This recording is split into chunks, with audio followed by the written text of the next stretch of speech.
By now I've defined NCO and NX, right? So just to remind ourselves, NX, or net exports, will be the difference between what we export and what we import. So it will be exports minus imports, okay?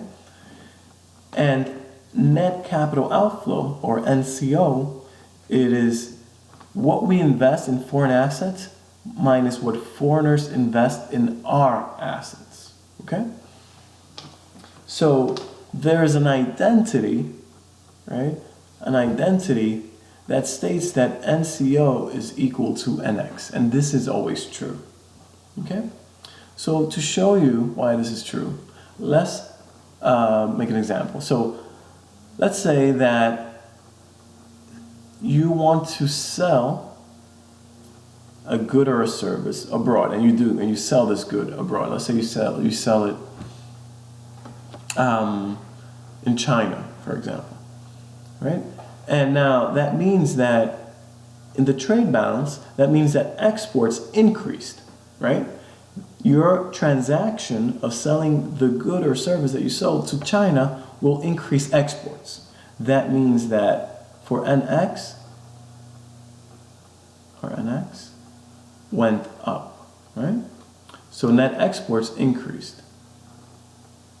Okay? Well, when you sell something abroad, you will be paid in the foreign currency. Okay? When you get paid in the foreign currency, you inadvertently are investing in a foreign asset, because that currency is an asset, it's something of value. Okay? So it's something that has value, so it's an asset. So inadvertently you are investing in a foreign asset, which means that this component will increase, right? Which means that NCO will increase.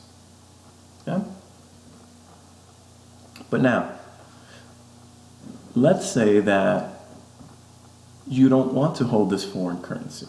Let's say that you will go to the bank in China and you'll exchange your foreign currency for dollars, for example. Well, that means, if that's the case, then that means that in order for you to get dollars back, it must be the case that the foreigner has dollars, is holding dollars, right? Which means that they are investing in our assets, the dollar in this case, right? So as you exchange the foreign currency for dollars, they will be reducing their holdings of our assets.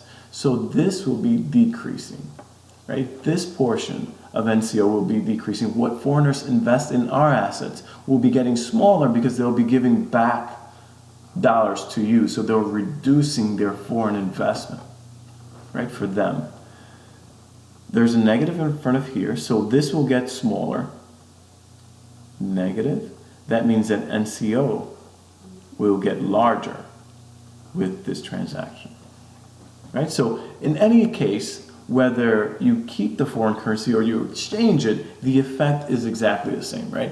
If we have that NX increases, then NCO must also increase, and vice versa.